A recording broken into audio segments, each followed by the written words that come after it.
ಎಲ್ಲ ಕಾರ್ಯಕರ್ತರ ಮತ್ತು ಸ್ವಾಮೀಜಿಗಳನ್ನು ಗೌರವಪೂರ್ವಕವಾಗಿ ನೋಡ್ಕೊಳ್ಬೇಕಂತ ಆದ್ಯ ಕರ್ತವ್ಯ ತಮ್ಮ ಬೈಲಾಸ್ನಲ್ಲಿ ಇದೆ.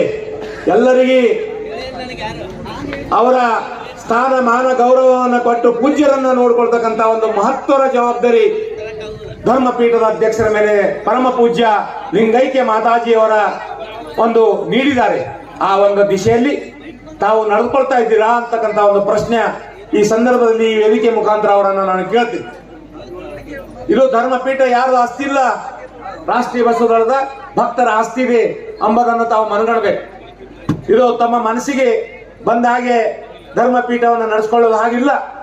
ಬೈಲಾಸ್ನಲ್ಲಿ ಕ್ಲಿಯರ್ ಇದೆ. ಒಂದ್ ವೇಳೆ ಧರ್ಮಪೀಠದ ಉನ್ನತ ಸ್ಥಾನದಲ್ಲಿರುವವರು ಅದರ ಅಧ್ಯಕ್ಷರು ಒಂದ್ ವೇಳೆ ತಪ್ಪಿದೆ ಆದ್ರೆ ಪರ್ಯಾಯ ಇನ್ನೊಬ್ಬ ಸ್ವಾಮೀಜಿಯನ್ನ ಧರ್ಮಪೀಠದ ಅಧ್ಯಕ್ಷರನ್ನಾಗಿ ಘೋಷಿಸತಕ್ಕಂತ ಒಂದು ಹಕ್ಕನ್ನ ಮಾತಾಜಿಯವರು ತಮ್ಮ ಬೈಲಾಸ್ನಲ್ಲಿ ಇಟ್ಟು ಹೋಗಿದ್ದಾರೆ ಅಂತಕ್ಕಂಥ ಮಾತನ್ನ ನಾ ಈ ಸಂದರ್ಭದಲ್ಲಿ ಎಲ್ಲರಿಗೂ ಹೇಳ್ತಾ ಇದ್ದೀನಿ. ಈಗಾಗಲೇ ಸ್ವಾಮೀಜಿಗಳು ಧರ್ಮದ ಬಗ್ಗೆ ನಮ್ಮ ಸಚ್ಚಿದಾನಂದ ಸ್ವಾಮೀಜಿಗಳ ಸಾಹಿತ್ಯ ಮೇಲೆ, ಶರಣ ಸಾಹಿತ್ಯ ಮೇಲೆ ಮತ್ತು ವಚನಗಳನ್ನು ಮಾತಾಡಿದ್ದಾರೆ. ನಾನು ನ್ಯಾಯಯುತವಾಗಿ ಕಾನೂನಿನ ಹೋರಾಟ ನಾವು ಯಾವ ರೀತಿ ಮಾಡ್ತಾ ಇದ್ದೇವೆ ಅಂತಕ್ಕಂಥ ಮಾತನ್ನ ನಾನು ಹೇಳ್ತೇನೆ. ನಾನು ಯಾವುದು ಈ ಸಂದರ್ಭದಲ್ಲಿ ಯಾವುದು ಸುಳ್ಳು ಪೊಳ್ಳು ಹೇಳೋಕೆ ಇಷ್ಟಪಡೋದಿಲ್ಲ. ನಾನು ಹೇಳುವುದೂ ಇಲ್ಲ, ಏನು ಸತ್ಯದ ಅದನ್ನೇ ಹೇಳ್ತೀನಿ. ಯಾಕೆಂದ್ರೆ ಇವತ್ತು ಏನಾಗ್ತಾ ಇದೆ, ನೀವು ಯಾವ ದಿಕ್ಕಿಗೆ ನಡೆದ್ರಿ, ಯಾವ ದಿಶೆಯನ್ನ ಧರ್ಮಪೀಠ ತಗೊಂಡು ನಡೆದಿ ಗೊತ್ತಾ? ಕರ್ನಾಟಕದಲ್ಲಿ ರಾಷ್ಟ್ರದಲ್ಲಿ ರಾಷ್ಟ್ರೀಯ ಬಸವದ ಒಂದು ಅಭೂತಪೂರ್ವ ಸಂಘಟನೆ ಇದೆ. ಆ ಸಂಘಟನೆಯನ್ನು ಹೊಡೆಯೋಕೆ ಯಾರು ಕಾರಣ ಎಂಬುದಂತ ಪ್ರಶ್ನೆಗಳನ್ನು ಹಾಕೊಳ್ಬೇಕು. ಶರಣ ಬಂಧುಗಳೇ, ಈ ರೀತಿ ಅಥವಾ ನಾನು ಒಂದು ರೀತಿ ಅನಿಸ್ತೀನಿ, ಒಂದೊಂದ್ಸಲ ಅಪ್ಪವ್ರಿಗೆ ಹೇಳ್ತೀನಿ, ಅಪ್ಪವರೇ ನಮ್ ಧರ್ಮನೇ ಹೆಚ್ಚಿಗೆ ಬೆಳೆದೇನೋ, ನಮ್ ಸಂಘಟನೆನೇ ಹೆಚ್ಚಿಗೆ ಬೆಳೆದ ಕಡೆ ಎರಡೆರಡಾಗ್ಲತ್ತವೇನೋ, ವಿಚಾರಗಳು ಬೇರೆ ಬೇರೆ ಆಗಿವೇನೋ ಅನ್ನೋ ಮಾತನ್ನ ಹೇಳ್ತೀನಿ. ಯಾವತ್ತು ನಾವು ಇದಕ್ಕೆ ಸಂಕುಚಿತವಾಗಿ ತಿಳ್ಕೋಬಾರ್ದು. ಯಾವುದೇ ಇದನ್ನು ಈಗ ಐತಲ್ಲ, ನೋವು ಎಲ್ಲರಿಗೂ ಇರ್ತದೆ, ಆದ್ರೂ ಕೂಡ ಅದಕ್ಕೆ ಸಕಾರಾತ್ಮಕವಾಗಿ ತಗೊಳ್ಬೇಕು. ಒಂದು ವೇಳೆ ನಮ್ದು ಧರ್ಮನೇ ದೊಡ್ಡದಾಗಿ ಬೆಳೀತಾ ಇದೇನೋ, ರಾಷ್ಟ್ರೀಯ ಬಸವನಾಳ ದೊಡ್ಡದಾಗಿ ಬೆಳೀತಾ ಇದೇನೋ, ಈಗ ಎರಡೆರಡು ಮೂರು ಆಗ್ಬೇಕಾದ ಕಾರಣಗಳು ಆ ಒಂದು ನಿಟ್ಟಿನಲ್ಲಿ ವಿಚಾರ ಮಾಡ್ತಕ್ಕಂಥ ಒಂದು ಸನ್ನಿವೇಶನ ಬಂದಿದೆ. ಅದಕ್ಕೆ ಆ ಒಂದು ನಿಟ್ಟಿನಲ್ಲಿ ನಾವು ಬರ್ತಕ್ಕಂಥ ದಿನಗಳು ಇದೇ ವೇದಿಕೆ ಮೇಲೆ ನಾನು ಕೇಸನ್ನ ಮಾನ್ಯ ಸರ್ವೋಚ್ಚ ನ್ಯಾಯಾಲಯದ ಕೇಸನ್ನು ಈಗಾಗಲೇ ಗೆದ್ದಿದ್ದೀವಿ ನಾವು. ಇವತ್ತು ಅವರು ಹಾಕಿದಂತ ರಿವ್ಯೂ ಪಿಟಿಷನ್ ಅನ್ನ ಡಿಸ್ಮಿಸ್ ಆಗಿದೆ. ನಿನ್ನ ನಮ್ಮ ಕಾರ್ಯಕರ್ತರು ಇಲ್ಲಿ ವಿಜಯೋತ್ಸವನ್ನ ಸಾಯಂಕಾಲ ಆಚರಣೆ ಮಾಡಿದ್ದಾರೆ. ಮುಂದೆ ಬರ್ತಕ್ಕಂಥ ದಿನಗಳಲ್ಲಿ ಇನ್ನೂ ವಿಜೃಂಭಣೆಯಿಂದ ನಾವು ಅದೇ ಧರ್ಮಪೀಠದಲ್ಲಿ ಶರಣ ಮೇಳ ಮತ್ತು ಕಲ್ಯಾಣದಲ್ಲಿ ಕಲ್ಯಾಣ ಪರ್ವವನ್ನ ನಾವು ನ್ಯಾಯಯುತವಾಗಿ ನ್ಯಾಯಾಲಯದ ಆದೇಶವನ್ನ ಹಿಡಿದು ನಾವೇನಾದ್ರು ಮಾಡ್ತಕ್ಕಂಥ ಒಂದು ಮಾತನ್ನ ಈ ಸಂದರ್ಭದಲ್ಲಿ ನಾನು ಹೇಳೋದು ಇಚ್ಛೆ ಪಡ್ತೇನೆ. ನಾನು ಏನ್ ಹೇಳಿದ ಅದು ಆಗ್ತಾ ಇದೆ, ಮುಂದೂ ಆಗ್ತದೆ. ಯಾಕೆಂದ್ರೆ ಕಾನೂನಲ್ಲಿ ಅದೇ ತರ ಇದೆ. ಕಾನೂನನ್ನು ಗೊತ್ತಿಲ್ಲದೆ ಏನೋ ಒಂದು ಮುಚ್ಚಳ ಹೇಳಿ ಅವ್ರಿಗೆ ಇದನ್ನ ಇಲ್ಲ ಅದನ್ನಿಲ್ಲ ಅದೆಲ್ಲ ಗೊಳ್ಳು ಸೊಳ್ಳು ಇಲ್ಲ. ಏನದ ಸತ್ಯ ಅದ, ಎಲ್ಲರಿಗೆ ನ್ಯಾಯಾಲಯದಲ್ಲಿ ತನ್ನದೇ ಆದ ಹೇಳಿಕೆಯನ್ನ ಕೇಳ್ತಕ್ಕಂಥ ಒಂದು ಯಾವುದೇ ನೋಟಿಸ್ ಕೊಡಲಾರ್ದೆ, ಯಾವುದೇ ಅವರ ಕೇಳಲಾರ್ದೆ ಅವರನ್ನು ಉಚ್ಚಾಟನೆ ಮಾಡುವುದು ಕಾನೂನು ಬಾಹಿರವಾಗಿರೋದು ಅಂತೇಳಿ ಸುಪ್ರೀಂ ಕೋರ್ಟ್ ಉಲ್ಲೇಖ ಮಾಡಿ ಪರಮ ಪೂಜ್ಯ ಸ್ವಾಮೀಜಿಯವರಿಗೆ ಕುಂಬೋಳವಾಡದಲ್ಲಿ ಇರಬೇಕಂತಕ್ಕಂಥ ಆದೇಶದಲ್ಲಿ ಸ್ಪಷ್ಟವಾಗಿ ಬಂದಿದೆ.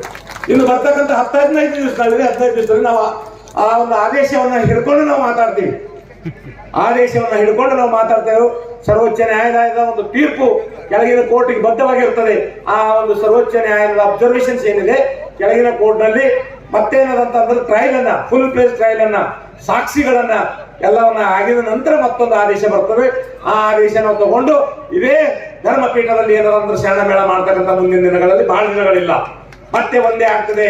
ನಾವು ಒಂದೇ ಮಾಡ್ತಕ್ಕಂಥ ಒಂದು ಕಾನೂನಿನಲ್ಲಿ ನಾವು ಆದೇಶಗಳನ್ನು ಪಡಿತೀವಿ.